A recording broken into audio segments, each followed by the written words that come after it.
আসসালামু আলাইকুম, শুনছেন এ হরর স্টোরি উইথ খান। আজ আপনাদের জন্য রয়েছে একেবারে সরজমিন থেকে তুলে আনা একটি ঘটনা। ঘটনাটি আমাদের করিম ভাইয়ের সাথে ঘটে যাওয়া। ঘটনাটি আমরা স্টুডিওতে না, একেবারে করিম ভাইয়ের চায়ের দোকান থেকে রেকর্ড করেছি। তো আর দেরি না, আমরা চলে যাই করিম ভাইয়ের কাছে। আমি যখন ক্লাস 5-এ পড়ি তখন আমার দেশের একটা সার্টিফিকেট দরকার। ওই মুহূর্তে আমার দেশের বাড়ি হয়েছে শরীয়তপুর নড়িয়া থানা। তো তখন লঞ্চ দিয়া যাইতে হয়, তো বজেশ্বর বাজার হইয়া নদী পার হইতে হয়। তো আমি গেলাম, মানে তখন ক্লাস 5-এ। আর আমি কতটুক, আমার পরিবার আমার একাই ছাড়লো যে দেশে যা যাইয়া আমাদের বাড়িতেই চেয়ারম্যান, ওনাকে যে বলবি যে একটা চেয়ারম্যান সার্টিফিকেট লাগবে। তো আমি সেই উদ্দেশ্যে নারায়ণগঞ্জ টার্মিনাল থেকে বজেশ্বর বাজারের উদ্দেশ্যে রওনা দিলাম। লঞ্চ ঠিক আনুমানিক রাত 3টা থেকে 3:30টার ভিতরে পৌঁছে গেছে। এরপরে যাইতে হবে বাসে। এখন আমি তো সবার ছোট হিসেবে আমি যখন লঞ্চ থেকে নামলাম তখন আমি দেখি সবাই বাসে ওঠা চলে যাইতেছে। এখন বাস কন্ডাক্টরকে আমি বলতেছি যে আমি তো এমুক জায়গায় যাব। কয় এখন তো ভিতরে তো সিট নাই, যদি যাইতেই হয় তাহলে আপনাকে বাসের ছাদের উপরে যাইতে হবে। তা আরো লোকজন উঠছে। তো সেই হিসেবে এখন আরেকটা কথা বলে রাখি, তখন শীতের কুয়াশা রাত ছিল, শীতের দিন ছিল। তো কুয়াশায় পরিপূর্ণ ছিল। আর দেশ গ্রামের তো গাছ গাছালির আবাস, এটা তো জানেনই যে কুয়াশার কতটা প্রভাব পড়ে। তো ঠিক আমি কি করব, এরপরে যদি বাসের জন্য অপেক্ষা করতে হয় তাহলে আমার সকাল হয়ে যাবে।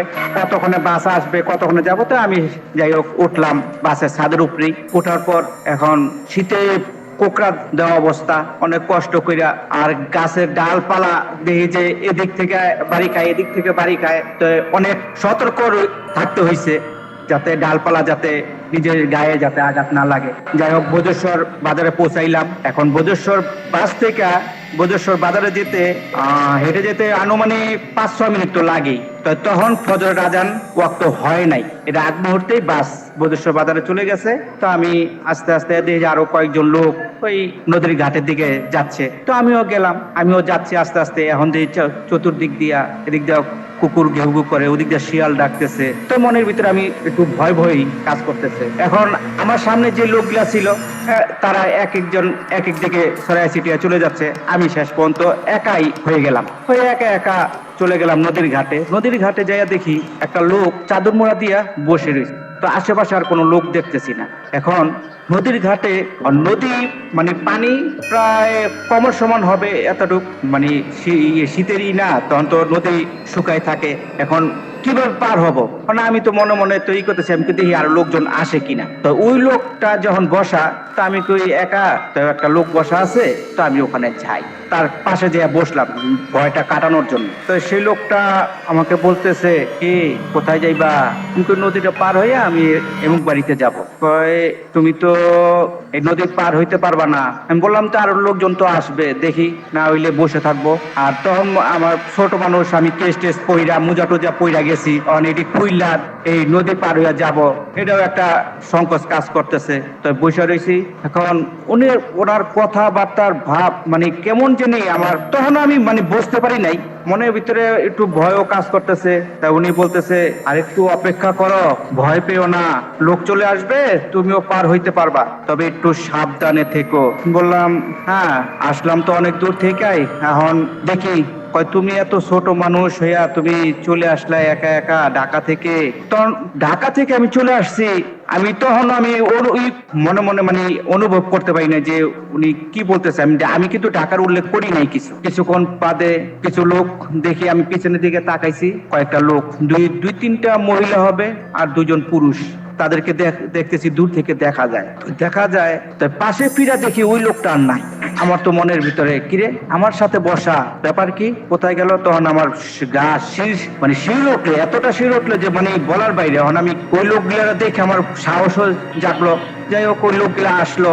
আসার পর এখন দেখে যে কোনো নৌকা নাই পার হওয়ার জন্য। এখন কি করা যায়? নৌকা যাও কয়েকটা আছে, এটি সব পানিতে, যাদের নৌকা তারা পানি দিয়া মানে পানিতে ডুবাই রাখছে। কারণ তাদের সাথে যেহেতু মহিলা আছে, ওই লোকগুলা পরে পানি হেঁচা মানে শেষ দিছে পানি ফালাইয়া নৌকাটারে কইরা তারপরে সে নদী পার হইছি। তো আমারে ওই লোকগুলা জিজ্ঞাসা করতেছে তুমি কোথায় যাইবা, তো এত রাত তুমি একা একা চলে আসছো ঢাকা থেকে মিয়া, তোমার বাপ মা এত কেমন মানুষ যে এত ছোট পোলা তোমারে একা একা দেশে পাঠাই দিল। আমি কই অনেক দরকার এই জন্য পাঠাইছে। আচ্ছা ঠিক আছে, তুমি তো অমুক বাড়িতে যাইবা, তা আমার সাথে তুমি অমুক পর্যন্ত যাইতে পারবা, কিন্তু এরপরে তো তোমাকে একাই যেতে হবে, তো কি যাইতে পারবা? আমাকে একটু ভয় লাগতে পারে, তো আমি যাইতে পারবো ইনশাল্লাহ। তো যাচ্ছি।